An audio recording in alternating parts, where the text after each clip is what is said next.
Hello, my name is Anne Wang. I'm a teaching artist with the Houston Center for Photography. Welcome to our Levy Park photography workshop. Today our topic is going to be portraiture and lighting, where we'll talk about the different styles of portraiture and how to use reflectors and diffuser to have more flattering portraits.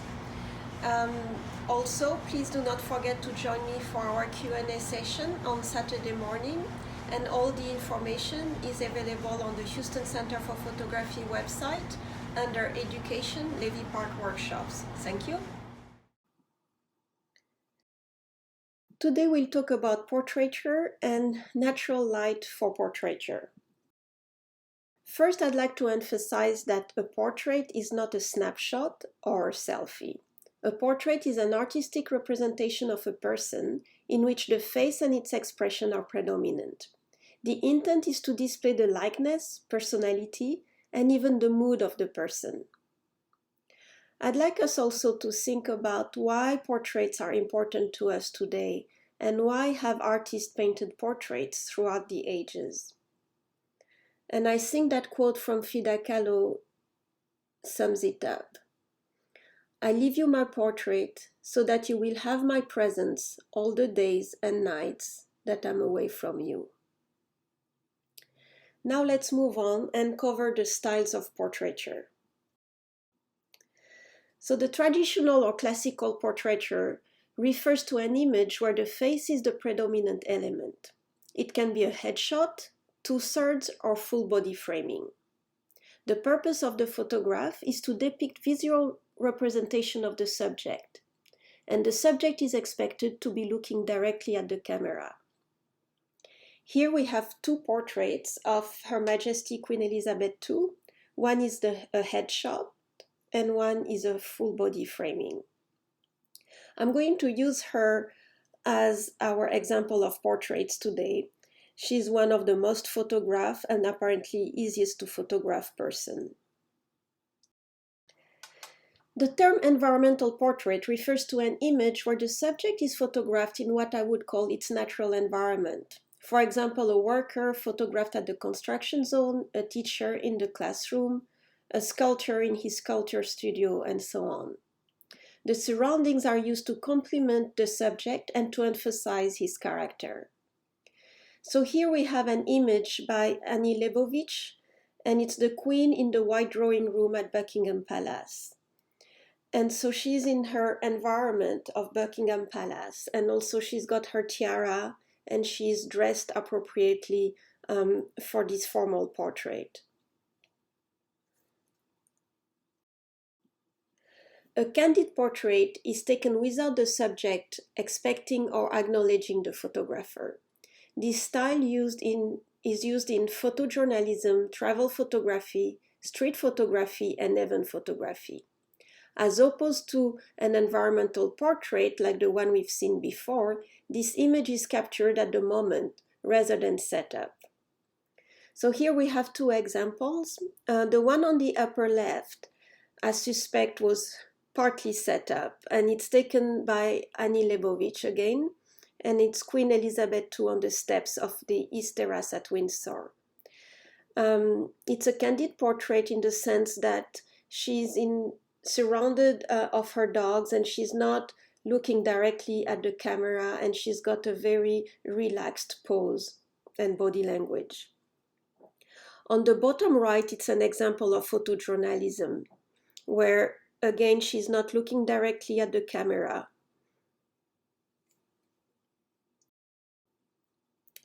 Group portraits can be of two people, a family, or a group. Portraits of more than one person are often more challenging than portraits of an individual, because more people are to pose together and interact within the photograph. With more than one person, however, you can also capture genuine interactions. You cannot capture this with a single person. Here we have again a photograph taken by Annie Leibovitz. It's the Queen surrounded by two of her 8 grandchildren and her 5 great-grandchildren.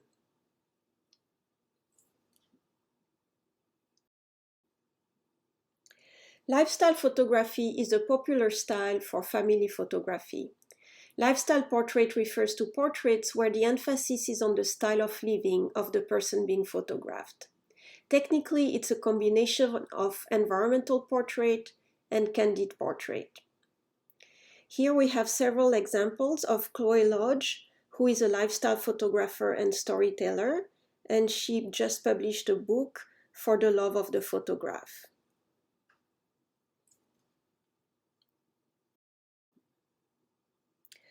A glamour portrait can also be called a beauty portrait. Glamour places an emphasis on the beauty of the subject. This often involves planning the wardrobe and using professional makeup artists. As an example, I've chosen an image of the beautiful Elizabeth Taylor, photographed by Richard Avedon.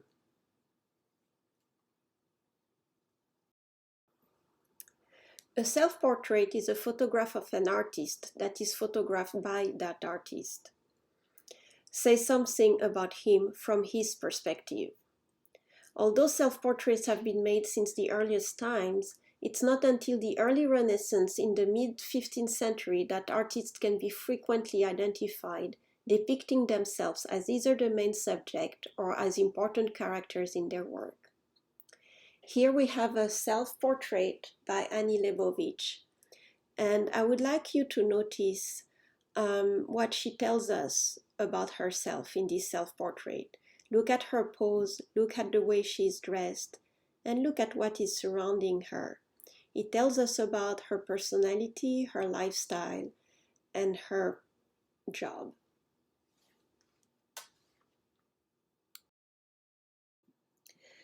Now I'm going to talk about portraiture tips and settings.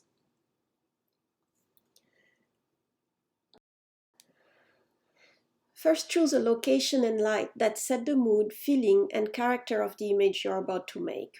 Think also about the color palette you are using and your post-processing style.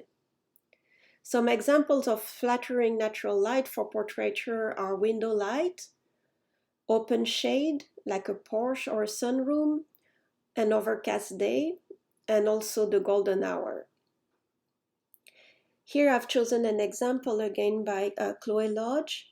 This really represents her color palette. She lives in New Zealand and it's very often in tones of blues and reds, and she uses strong shadows in her images, and she's a lifestyle photographer. Some very straightforward tips is to always have your focus on the eyes. There is nothing worse than a portrait where the eyes are not sharp. Then always try shooting both portrait and landscape, just making sure that you frame properly your subject and you have only the elements required within your image. Choose the right setting and background. So for example, here on the left-hand side, the background is out of focus and our attention is really on the expression and the face of the queen. On the right-hand side, it's an environmental portrait where the background is very important to set the scene. When it's a formal portrait, make sure that you guide your subject's pose and expression, that you help them to relax into the pose and be natural. And also make sure that the way you are framing your subject is not constrained. Make sure that you give your subject space to move or look into. Like here on the right-hand side, the queen has space to look through the window. Also be creative in your portraiture. Don't be afraid to break the rules that I've just given you. Alter your perspective, surprise your viewer, shoot out of focus to induce a certain mood, like in this portrait on the right-hand side. Include reflections and shadows to create mystery and movement. So it's really endless opportunities to be creative. So regarding the portraiture settings, there are different things that you can do. Either you want to tell a story, and there you are using a large depth of field where everything is going to be sharp from front to back. And it's usually going to be an environmental portrait where you include some background elements. You might want to use a wider angle lens for this, and make sure that everything that is in the foreground is at 2 feet or beyond, otherwise it's not going to be as sharp as you would like it to be. Then if you want to focus on a single subject, you are going to use isolation aperture where the background is blurred. For this, you are going to use aperture of 5.6 and below. You can use also a telephoto lens because it has a narrow angle of view and a shallow depth of field. So very quickly your background is going to fall out of focus. And you want to position your subject away from the background because that makes it easier for the background to drop out of focus. When choosing a background, make sure that is one that is simple, maybe a single color wall or a uniform foliage, because it could remain distracting even out of focus. For example, in this image from AFP, the background is blurred, but it was not chosen by the photographer because it's a photojournalistic image. And we have some shades of different colors in the background that could be called distracting.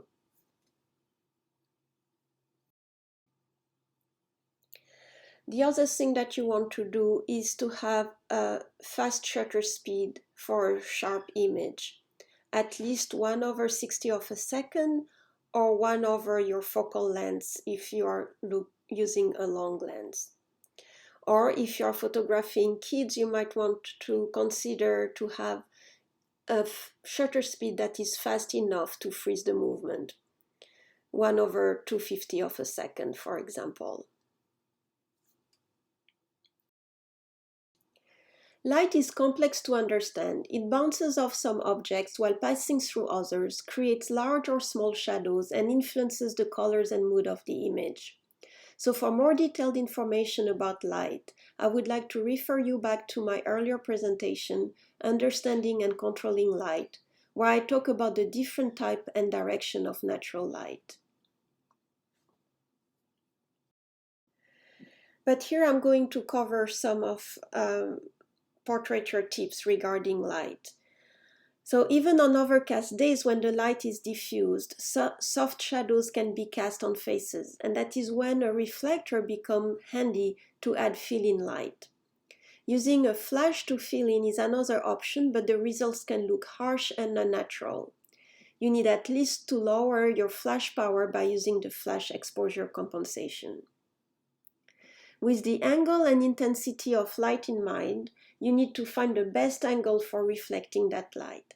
Small changes to the position of the reflector can make big changes in where the light falls. As you adjust the reflector, watch how the light changes. And usually for this class we meet at Levy Park and we really have a lot of hand-ons with reflector. But here I will try to explain to you a few basics. So you can place the reflector either directly across from the light source. This will reflect the most light.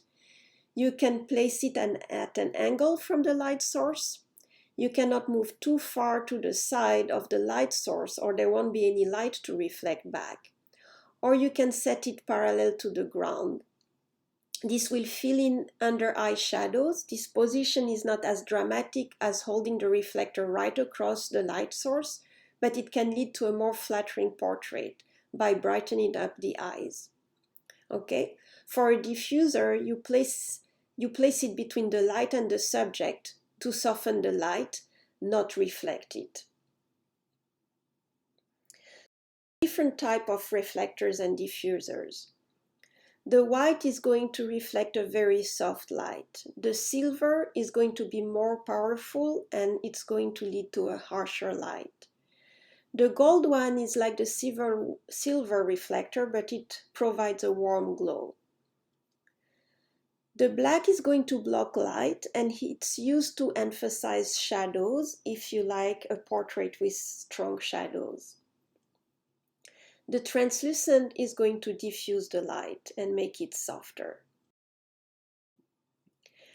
Let's now review our exercise for this lesson. If you do not have your own reflector or diffuser, you can create your own at home. So to create diffusers, you can use mounted parchment paper or sheer lining on a frame. You can create powerful reflectors from cardboard that is wrapped in aluminum paper.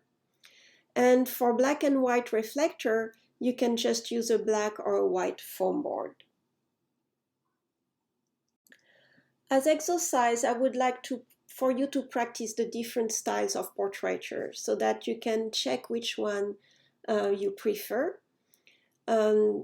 Traditional, environmental, candid, group, glamour, lifestyle, or self-portrait. What's important when you do portraiture is to learn how to use and control light. So I suggest that you bring your favorite friend and position him or her next to a window. And change the angle at which your friend is positioned in relation to the window, and try frontal, back, 90-degree and 45-degree lighting setups. And also you can use a reflector to help fill in the shadows in his face. I want you to examine the images and get a deeper understanding of how light direction will affect your portrait. And you can use the different examples I've put on the right-hand side.